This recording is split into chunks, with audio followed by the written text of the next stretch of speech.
Bom dia, muito bom dia. Está no ar o Jornal do Boris. O Jornal do Boris é um sobrevoo pelos principais acontecimentos do Brasil e do mundo a partir das primeiras páginas dos jornais. O acontecimento político de ontem, pelo menos com repercussão interna no Brasil e ampla divulgação das emissoras de televisão, especialmente aquelas que dão algum apoio ao governo Lula, foi a fala dele na Assembleia Geral da ONU. A fala dele foi longa, abordou, bem escrita, abordou os assuntos do momento, falou da área ambiental, né? É o roto falando do rasgado. A área ambiental aqui, fogo, enchentes, né? O Brasil está submetido a gravíssimos problemas ambientais. Sem perspectivas corretas de combatê-las, e o Lula dita regras na Assembleia Geral da ONU. Então, ele falou de alguns assuntos sensíveis, de Cuba, que ainda é reconhecido como um país que promove o terrorismo, etc., etc. Fez algumas afirmações que são estándar, né? Qualquer político faria. Eu repito, o discurso foi bem escrito, teve endereço mais interno e não teve praticamente nenhuma repercussão internacional. Aí você mede a importância do discurso. Aqui foi dada a importância gigantesca, jornais de TV deram o discurso quase inteiro, ressaltaram momentos importantes do discurso, etc., etc. Mas a repercussão internacional, que é na visão do conjunto dos países que militam no teatro que é o palco internacional, foi a ignorância total. O Lula foi totalmente ignorado sob o aspecto internacional.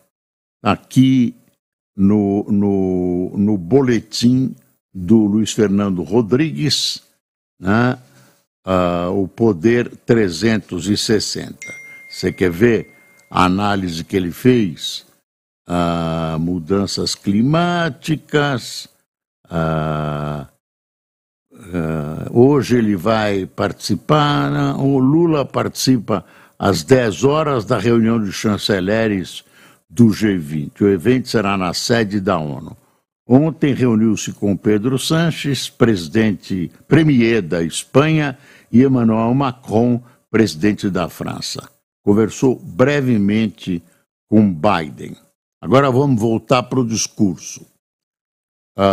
O discurso do presidente repercutiu pouco na mídia. Dos maiores veículos, só o Washington Post, para assinantes, citou o petista em um título: Lula fala sobre o clima na ONU, mas incêndios na Amazônia minam sua mensagem. Os outros deram destaque para as guerras na Ucrânia e em Gaza, mas praticamente ignorando o que foi dito por Lula. Então, essa história de que o Brasil voltou a brilhar na área internacional, tudo propaganda, tudo chute. Na área internacional, a opinião do Brasil não repercutiu, pelo menos a apresentada ontem pelo presidente Lula na Assembleia Geral das Nações Unidas. Aí que isso conta, né?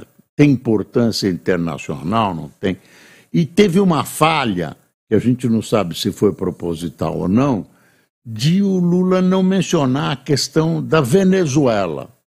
Ele tem seus laços com a Venezuela, sua aproximação com Maduro, parece mulher de malandro, gosta de apanhar, mas a todo momento ele corteja a Venezuela. Então, a situação gravíssima que atravessa a Venezuela nem foi sequer mencionada no discurso do presidente Lula. Falou de Ucrânia, fez uma saudação à presença da Palestina, enfim, deu o que pôde de colorido a essas posições que o Brasil tem nessa malfadada visão sul-sul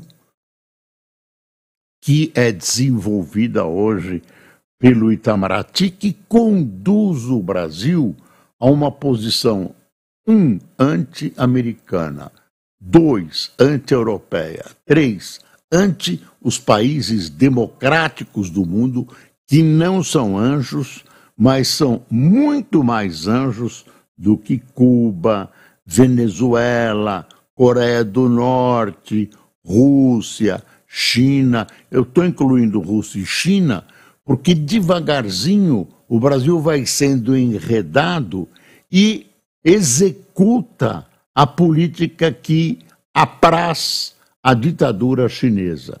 Então é preciso tomar cuidado. Falando de ditadura chinesa, a imprensa ontem nos Estados Unidos revelou que o governo americano, olha que grave, o governo americano quer passar a impedir a importação de veículos, de automóveis chineses. E por que isso? Porque com o desenvolvimento da internet, etc., as áreas de segurança americanas acham que esses veículos podem ser parte importante de um programa de espionagem da China nos Estados Unidos. Tem uma história que é uma história que revela a ignorância e a falta de oportunidade de determinados temas que vêm à baila quando o Brasil, por exemplo, está pegando fogo. O Brasil está pegando fogo. Tem uma série de coisas atrasadas, algumas de propósito, outras não, para serem discutidas no Supremo Federal, do Supremo Tribunal Federal. E veja só o que o Supremo está discutindo. É inacreditável. É um processo originado pelo PT, que não tem mais o que fazer. Dirigir o país está muito fácil, está tudo muito bem.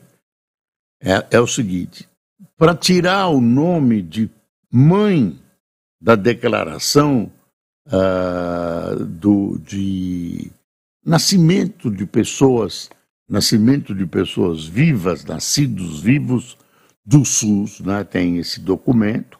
Então, para tirar o nome de mãe e colocar parturiente, está perdendo lá, está perdendo. O ministro Gilmar Mendes pediu vista, mas obriga. O tribunal devia chutar um negócio desse. Aí, por que o PT apresenta? Aí tem essa coisa, várias explicações diferentes, essa coisa de linguagem neutra e outra de tomar cuidado com os homossexuais que podem adotar maternidade, enfim, são coisas que a gente não imagina que um Supremo Tribunal possa estar discutindo num momento desses do país. E que um partido que governa o país possa se prestar a essa bobagem, né, de procurar mudar até a língua portuguesa e tirar mãe Mãe, tirar mãe e colocar no lugar parturiente nesse documento do SUS de nascidos vivos. Você acredita? Você acredita? Não tem mais o que fazer. Isso é uma vergonha. Isso é uma vergonha. Em vez de daqui a pouco sai uma lei dizendo, em vez da criança chamar a mamãe e papai, falar, oi parturiente, bom dia. Oi não parturiente, é o papai. Bom dia, acabou. De repente o tribunal resolve proibir mamãe e papai para chamar de parturiente. Bem científico, muito interessante. Vá coçar macaco. Eu ia falar uma coisa, antigamente você vá coçar macaco, e tinha outra assim, uma coisa que era extremamente ofensiva, que de vez em quando é bom usar. Vai pentear macaco, vai coçar macaco, vai pentear macaco e vai lamber sabão. Vai lamber sabão. É o fim da picada. Outra coisa são as eleições municipais. Aí tá aquela coisa, vamos proibir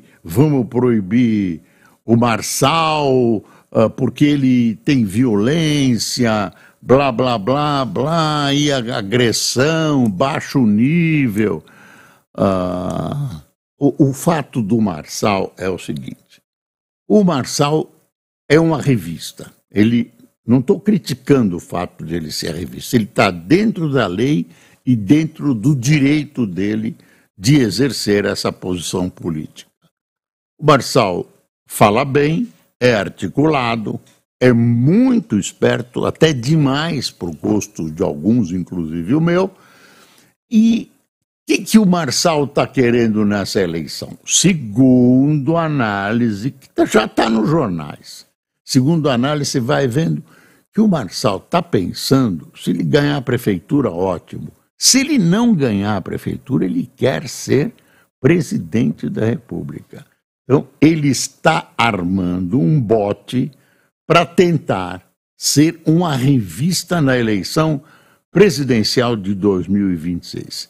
E aí ele divide a direita, as pessoas, pelo menos o meio político, acha que Bolsonaro vai ter situação resolvida pela justiça e vai concorrer, não sei, pelo menos há um grande setor da política que acha que isso vai acontecer, e o outro candidato é o Lula.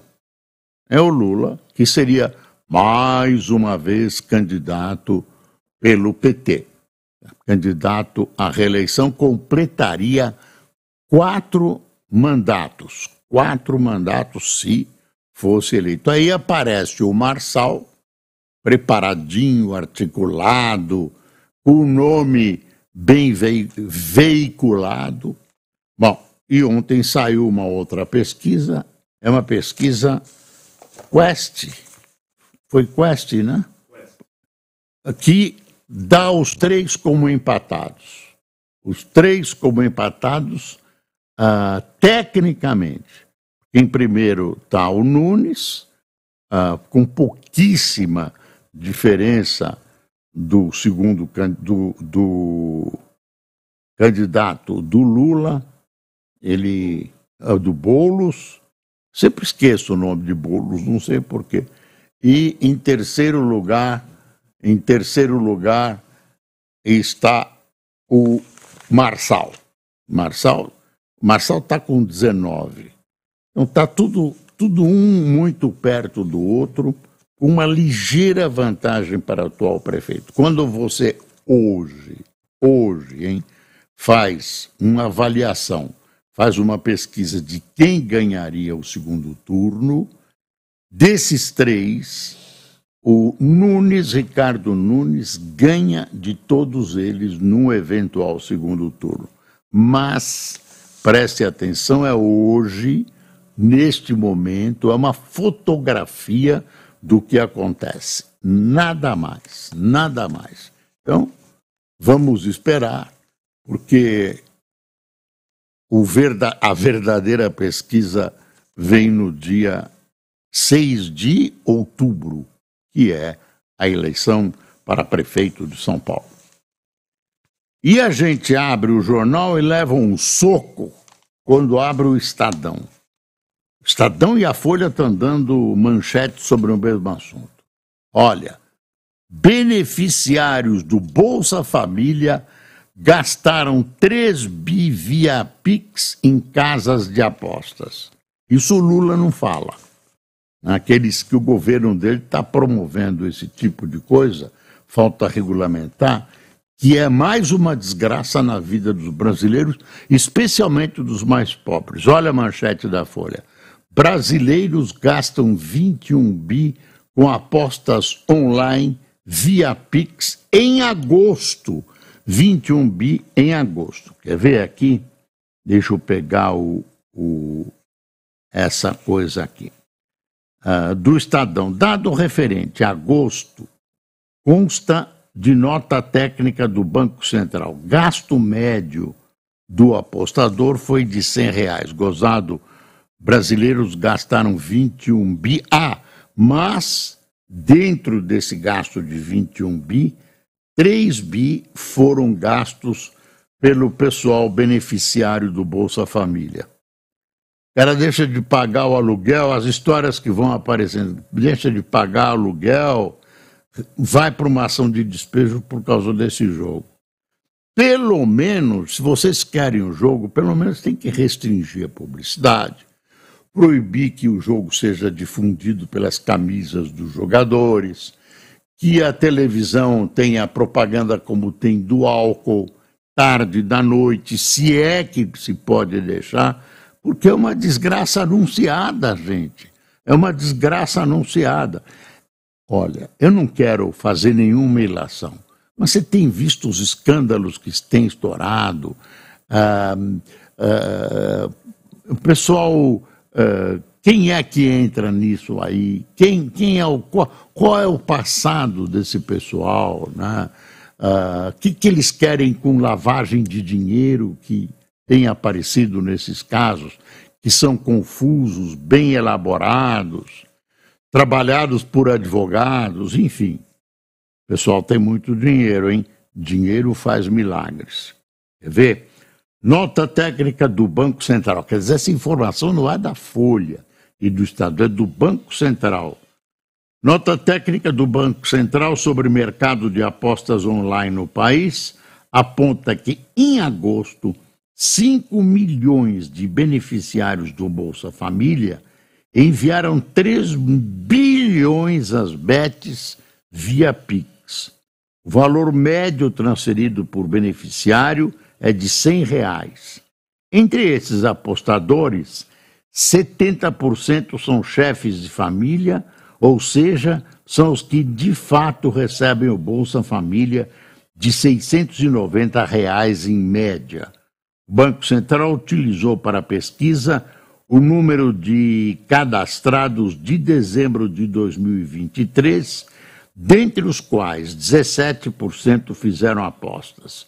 Esses resultados estão em linha com outros levantamentos que apontam as famílias de baixa renda como as mais prejudicadas pela atividade de apostas esportivas, afirma o BC em nota técnica. Em agosto, os brasileiros transferiram via Pix 21 bilhões para as empresas de jogos de azar e apostas, enquanto as loterias tradicionais da Caixa arrecadaram 1 bilhão e 900 milhões. Quer dizer, patrocinada, permitida e daqui a pouco regulamentada pelo governo, regulamentados pelo governo, esses jogos esportivos que são uma desgraça estão sendo implantados no Brasil. E aí eu pergunto, quem ganha com isso? Quem ganha com isso? Não é a população, não é os pobres que são manipulados e arrastados para esse vício terrível que lhes leva o dinheiro destinado, que deveria ser destinado à sobrevivência. Aonde nós estamos? Isso é uma vergonha. O país pegando fogo, o país com essa história de jogos, né, que é uma história anunciada que vai prejudicar grande parte da população, e o governo, nem está aí. Está preocupado com a regulamentação. E o parlamento? O parlamento nem está aí com essas coisas mais sensíveis e que dizem respeito ao nosso dia a dia. Isso é uma vergonha. Chama a polícia! Chama a polícia! Guerras dominam discursos na ONU, incapaz de garantir a paz. Conflitos em Gaza, é o Estadão. Conflitos em Gaza, Líbano e Ucrânia monopolizaram o primeiro dia de discursos da 79ª Assembleia Geral da ONU. Na fala dos líderes, entre eles o presidente Lula, predominam críticas à paralisia da organização. Essa é a fala básica do Lula, que ele repete, e tem um fundo de verdade, porque a ONU vai perdendo sua capacidade de intervenção e de administração dos conflitos internacionais, está muito desgastada, para não dizer desmoralizada. E, provavelmente, por decisão das grandes potências que mandam na ONU através do Conselho de Segurança, não se tenha feito nada, mas as coisas vão se deteriorando. As coisas vão se deteriorando, as guerras estão aí, sob as vistas impotentes da ONU. Candidatos mantêm ida a debates em São Paulo, apesar de nova agressão. Desembargador revoga a ordem de prisão contra o cantor Gustavo Lima. Apontado como suspeito de envolvimento em lavagem de dinheiro de jogos, artista não chegou a ser detido. Ele teria dado guarida a fugitivos. Eu vi uma alegação do advogado dele, não põe a mão no fogo, mas foi atendida pelo desembargador pernambucano, de que quando ele deu essa guarida, uma carona no avião, eles ainda não eram fugitivos. A prisão deles não tinha sido decretada e, portanto, eles não eram fugitivos. Deixa eu ver. Planos de saúde. Juiz bloqueia a conta de suspeito de fraudes em reembolsos. Deixa eu ver aqui na Folha. Tem os ataques de Israel. Israel continua atacando no Líbano. A gente não sabe exatamente se é essa a verdade. Precisamos acabar com o Hezbollah. E agora tem uma notícia de que o conflito pode se preocupar com um ataque de Israel preconizado por oficiais que vazaram isso à imprensa, ataque por terra ao sul do Líbano. E aí não é brincadeira. O Hezbollah, dizem os jornais, tem armas em número, mísseis, em número superior a de muitos países. Quer dizer, é uma entidade terrorista que tem ao fundo a presença do Irã, Hamas também, e no caso do Hezbollah, que tem uma força militar considerável. Israel vai lá fazer uma incursão em terra, que é uma incursão perigosa e que pode ampliar o debate. O que já está acontecendo, esses bombardeios podem ampliar o debate. O que o Hezbollah não tem é uma força aérea. Aí perde para Israel, que bombardeia agora quase incessantemente várias regiões do Líbano, nenhuma tem sido poupada. Deixa eu ver aqui. Israel prepara ofensiva terrestre, está aqui o Estadão. Não, a Folha na primeira página. Não terceiriza obrigações por seca, diz Lula na ONU. Em discurso na ONU, o presidente Lula disse que seu governo não terceiriza a responsabilidade pelas queimadas. O petista fez uma crítica velada a Elon Musk, falou das guerras na Ucrânia e em Gaza e não citou a crise da Venezuela, como nós já te dissemos. Não convém, né? Maduro pode voltar a ser amiguinho. Olha esse bicho que sofreu com os incêndios. Unidade do interior de São Paulo é Ribeirão Preto. Atende número inédito de animais silvestres feridos em queimadas. Tamanduá, Bandeira. Eu falei Tamanduá? Não. O que eu falei? Falei bicho. Pensei que eu tinha trocado. Tamanduá, Bandeira, batizado de Esperança, resgatado em meio a incêndio florestal. Animal está entre os que chegaram para reabilitação em Ribeirão Preto. Veja aí, uma beleza da natureza. Tem gente que acha que tamanduá feio, mas é um bicho muito bonito, na minha opinião, e que se queimou. Ontem a gente viu a anta que queimou as patas. Tem muito pássaro, muito filhote que se desgarrou da mãe, filhote de onça.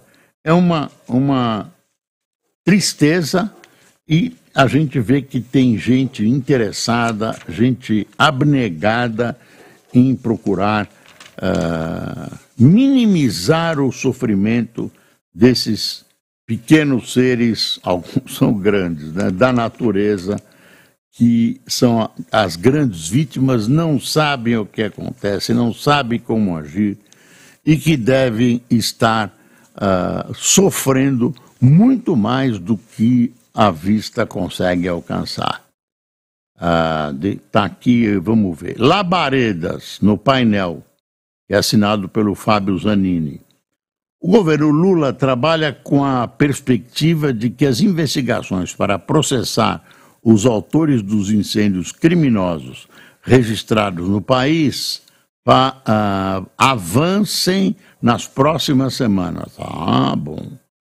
Na Polícia Federal, autoridades expressaram otimismo e interlocutores do Ministério do Meio Ambiente com a abertura de ações criminais para punir responsáveis pelas queimadas. A pasta de Marina Silva diz haver indícios de que vários incêndios foram intencionais, como o fato de terem começado no mesmo horário e em locais diferentes. Olha, tem uma vontade imensa de afastar essas chamas do governo. Dizer, olha, o governo não é responsável, então vamos tomar cuidado com aqueles que repentinamente forem marcados como responsáveis. Aí, para você condenar alguém, vai ter que botar provas, enfim. Aí tem um monte de páginas do que eu estou vendo aqui da Folha e do Estadão, muito responsáveis muito presentes na eleição paulista. Gonê pede a Moraes investigação da PF sobre o uso estrebado do X, imagine. E Lira pede a Lula gesto de apoio a Hugo Mota na sucessão para a Câmara dos Deputados. Está lá longe, mas estão discutindo mais que os incêndios e tal. Pronto. China lança pacote para incentivar a economia mais agressivo desde a pandemia. E Copom adota tom mais duro em ata e diz monitorar política fiscal com atenção. Eu acho que o principal está aí, né? Crise hídrica, isso continua, só piora. Muito calor hoje em São Paulo, com perspectivas de recordes de temperatura. Quem tomou café conosco, o momento bom do Jornal do Boris? Inês Ramos, Gustavo Pires, a doutora Eunice, Rosendo Filho, Cacá Matos, Eduardo Otero, Rosélia Nunes, Valmir Nunes, Noelma Domingos, Eugênio Melo, Clineida Junqueira, Jovando Vieira, Ulides Francisco, Maria Celina de Guaratinguetá, Cláudio Galvadon de São Pedro, São Paulo, Patrícia Lima de Vila Velha, Espírito Santo e Gildásio Souza da gloriosa Itabuna, na Bahia. Pessoal, muito obrigado pela sua atenção, pela atenção que vocês dão a essa busca jornalística de tentar demonstrar um noticiário objetivo, onde o princípio principal é a verdade. Bom dia, sem se esquecer que é preciso passar o país a limpo.